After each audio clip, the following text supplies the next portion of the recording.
చరణ్ కంటే Vinod best player అని నా నమ్మకం. అందుకే టీంకి కెప్టెన్గా తన్నే పెడదాం అనుకుంటున్నాను. మీరేమంటారు? లేదు లేదు, ఇలాంటి కెప్టెన్ ఉంటే తను గెలవడంతో పాటు అందరినీ బాగా ఆడించగలడు. నేను చూశాను కదా, తను ఆడే విధానం గాని, ప్లేయర్స్ ని 1 by 1 పంపించే విధానం గాని, ఆ టెక్నిక్స్ అన్ని చాలా బాగున్నాయి. ఇతనైతే కరెక్ట్ అయ్యా. ఓకే, 10 minutes రెస్ట్ తీసుకోండి. ఆ తర్వాత నెక్స్ట్ గేమ్ స్టార్ట్ చేద్దాం. Okay, good luck, good luck, all the best guys. Thank you sir. Thank you. అది కాదయ్యా, ఇలాంటి వాళ్ళని మనం ఎంకరేజ్ చేయాలి. సూపర్, కంగ్రాట్స్ అండి, చాలా బాగా ఆడారు. ఏంట్రా వినోద్, ఆ కోచ్ రాగానే నిన్ను మెచ్చుకుంటే ఖచ్చితంగా నిన్నే టీం లీడర్ చేస్తాడనుకున్నాను, కానీ వాణి పొగుడుతున్నాడేంటి? ప్రాక్టీస్లో పైకొస్తే ఏముందిరా, ఫైనల్ ఆటలోకి రావాలి కదా, అక్కడ చూసుకుందాం. కంగ్రాట్స్ అండి, ఇంత పెద్ద కోచ్ మీరు బాగా ఆడుతున్నారని మీ ఆటను మెచ్చుకున్నారు కదా. బాగా ఆడాను కాబట్టి మెచ్చుకున్నారు. అదేనండి, ఆ విషయం ఆయన ఇప్పుడు చెప్పారు, కానీ నేను ఎప్పుడో చెప్పాను కదా మీరు మంచి ప్లేయర్ అవుతారని. అంటే నువ్వు చెప్పడం వల్లే నేను ప్లేయర్ అయ్యానంటావా? అలా కాదులేండి, ఈ ఆట మీకొచ్చు కాబట్టి, కసితో ప్రాక్టీస్ చేశారు కాబట్టి మీరు ప్లేయర్ అయ్యారు. మీరు విన్ అవుతారండి, విన్ అవుతారు.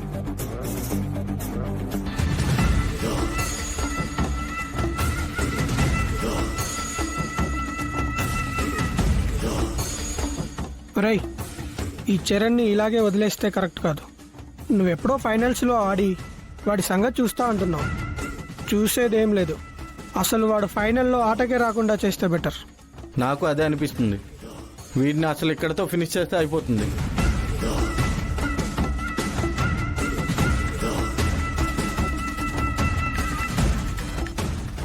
చెప్పు బాస్.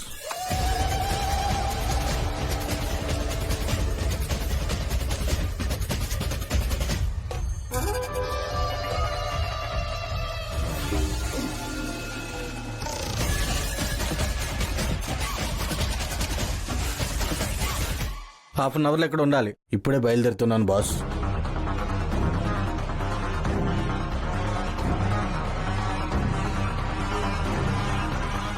ఎక్స్క్యూజ్ మీ, మీ పేరు పల్లవి కదా? అవును సార్. మిమ్మల్ని ఎక్కడో చూసినట్టుందే.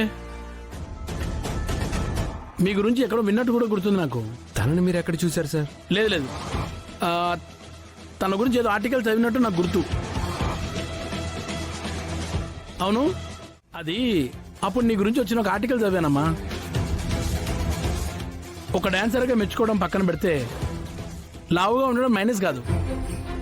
అలా ఉన్నా సరే పట్టుదల ఉంటే ఎలాంటి వాళ్ళైనా ఏదైనా సాధించగలరని నీలా లావుగా ఉన్న అమ్మాయిలకి ఎంతో మందికి నువ్వు ఇన్స్పిరేషన్గా నిలిచావమ్మా. అది నాకు బాగా నచ్చింది. Thank you sir. Me husband వచ్చి కబడ్డీ ఛాంపియన్, నువ్వు వచ్చి డాన్సర్వి. బాగుంది మీ ఇద్దరిది, గుడ్ కాంబినేషన్.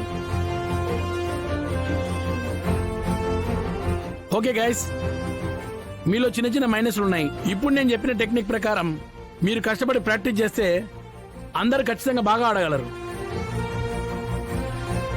మీ టీం ఖచ్చితంగా విన్ అవుతుంది. All the best. ఓకే, ఉంటానమ్మా. Good luck. సార్, ఏంటమ్మా? నాదొక చిన్న రిక్వెస్ట్ సార్. ఏంటో చెప్పు.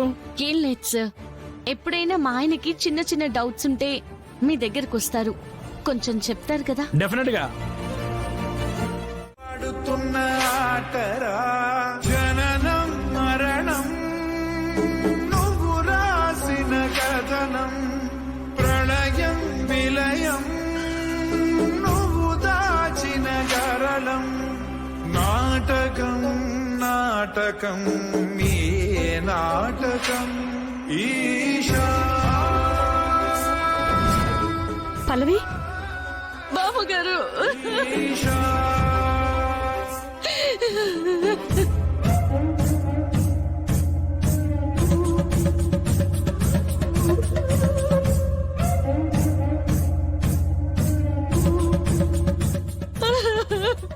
ఏమైందమ్మా? నా కొడుకు యాక్సిడెంట్ జరగడం ఏంటి? గ్రౌండ్ లో ఉండగా ఎవరో కార్తో వచ్చి గుద్దేసి వెళ్ళిపోయారు మావయ్య గారు.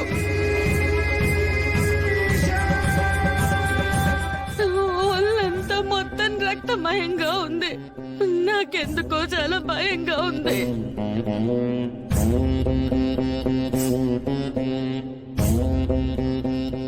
దీన్ని ఇరికించడానికి ఇదే కరెక్ట్ టైం. ఎందుకే ఏడుస్తావు? అక్షిత నువ్వు ఆగు. ఏడవాల్సింది ఇది కాదు, మనం ఏడవాలి. దానికేం పోయింది? ఏం మాట్లాడుతున్నావే? బుర్ర బుద్ధి లేకుండా. నాకు బుర్ర బుద్ధి బాగానే ఉందండి. దీనికి లేకే చరణ్ పరిస్థితి ఇలా అయ్యింది. చరణ్ కి ఇలాంటి ప్రమాదాలు ఏమైనా జరుగుతాయనే కదా చరణ్ కి కబడ్డీ ఇష్టం ఉన్నా సరే అత్తయ్య గారు భయంతో మాన్పించారు.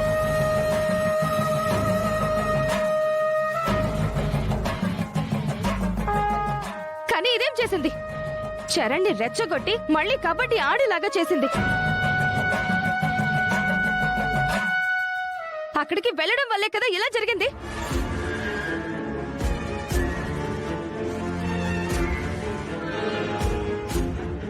లేదంటే చరణ్ అక్కడికి గ్రౌండ్ దగ్గరికి వెళ్లాల్సిన అవసరం ఏముంది?